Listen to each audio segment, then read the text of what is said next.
নমস্কার বন্ধুরা, টেকনিক কুইজে আপনাদেরকে আবার স্বাগত। আজকে আমি আপনাদের দেখাবো আপনার গাড়ির নাম্বারের সঙ্গে কিভাবে মোবাইল নাম্বার অ্যাড করবে এবং কিভাবে আপনারা ই চালান পেমেন্ট করবেন। তো দেখতে পাচ্ছেন পরিবহন.gov.in এ আপনারা ক্লিক করবেন যে কোনো ব্রাউজার থেকে। তারপরে আপনারা অনলাইন সার্ভিসে যাবেন। অনলাইনে সার্ভিসে যাওয়ার পর আপনার স্টেট সিলেক্ট করবেন। সিলেক্ট করার পরে আপনি নেক্সট পেজ চলে যাবে। এখানে আপনি ভিকে রেজিস্ট্রেশন নাম্বার মানে আপনার গাড়ির নাম্বারটা আপনি দেবেন। প্রথমে আপনাদেরকে আমি দেখাই দিচ্ছি যে আপনারা গাড়ির নাম্বারটা অ্যাড করবেন কি করে আপনার গাড়ির পেপারের সাথে। না হলে আপনার তো ওটিপি অন্য নাম্বারে চলে যাবে, সেক্ষেত্রে ওটিপি গেলে পরে আপনি পেমেন্ট করতে পারবেন না। তো যার জন্য আমি গাড়ির নাম্বার বসিয়ে দিলাম। আর দ্বিতীয় কথা হচ্ছে আপনার আধারের সাথে কিন্তু আপনার মোবাইল নাম্বার অ্যাড থাকতে হবে। যদি আধার কার্ডে মোবাইল নাম্বার অ্যাড না থাকে তাহলে হবে না। আমি এখানে অ্যাকসেপ্ট করে প্রসেড করে দিলাম, আবার প্রসেড করে দেব। তো দেখতে পাচ্ছেন আমি আবার প্রসেড করলাম। এরপরে আমি মোবাইল নাম্বার আপডেটে যাব। আধার বেস মানে বলছে এখানে আধারের সাথে আপনার মোবাইল নাম্বার অ্যাড থাকতেই হবে। ইয়েস করে দিলাম।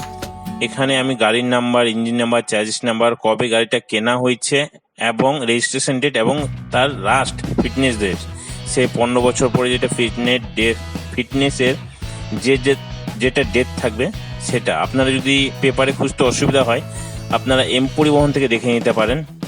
তো আমি দেখতে পাচ্ছেন আমি এখানে সম্পূর্ণ ফিল আপ করে নেব। আমি এখানে চ্যাসিস নাম্বার, ইঞ্জিন নাম্বার, এখানে আমি পেপারটা বের করে, ইন্স্যুরেন্স পেপার বের করে সেখান থেকে আমি নিচ্ছি আমার সুবিধার জন্য। আপনারা টাইপিং করতে পারেন।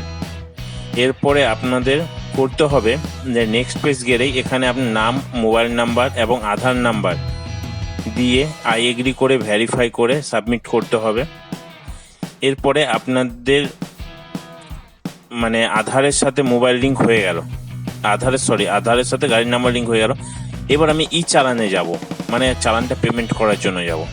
তো ই চালানে গিয়ে আমি এখানে চালান নাম্বার, গাড়ির নাম্বার দিয়ে করতে হবে। আমি তো গাড়ির নাম্বার দিয়ে করছি।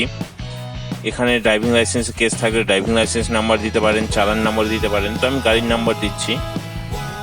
গাড়ির নাম্বার দিয়ে আমি ক্যাপচার যেটা আসবে সেটা দিয়ে দেবো। আপনারা আপনাদের গাড়ির নাম্বার দিবেন। আমি এখানে যে কোনো একটা দিলাম,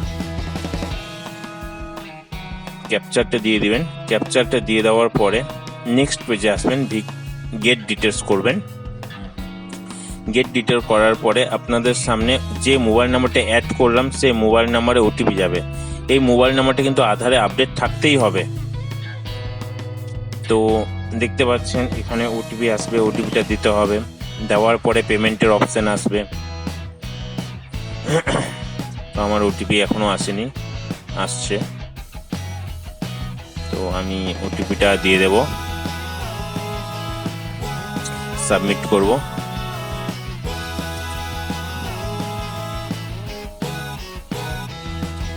ওটিপি দেওয়ার পরে আমি সাবমিট করব। সাবমিট করার পরে পে নাও করব। এখানে চালান নাম্বার চলে আসছে। এখানে GPIRS করব, যেটা অ্যাকসেপ্ট করে সাবমিট করব। সাবমিট করার পরে নেক্সট পেজে চলে যাবে। তো এখানে আমাকে টোটাল ডিটেলসটা দেখিয়ে দিবে। দেখেন কার নামে কেস আছে, কি আছে সেটা দেখাই দিল। আমি ভেরিফাই চেক করে পেমেন্টের অপশানে গেলাম, SBI পে এবং পে গেট ব্যাংক করে নেক্সট করে ওকে করব। ওকে করার পরে আবার নিচে যাব। নিচে যেয়ে 1000 টাকা কেসটা পে নাও করব। করার পরে এখানে আমার পেমেন্ট অপশানে চলে আসবেন। আপনাদের ক্রেডিট কার্ড, ডেবিট কার্ড যা আছে করবেন। আমি নেট ব্যাংকিং করছি। তো আপনারা আপনাদের যেটা সুবিধা হয় সেটা করবেন। পে নাও করবেন। পে নাও করার পরে আপনার এখানে আইডি পাসওয়ার্ড, আমি নেট ব্যাংকিং করছি তো আমার নেট ব্যাংকিং যা যা লাগে সেটা আমি দিয়ে দেবো। এখানে আইডি পাসওয়ার্ড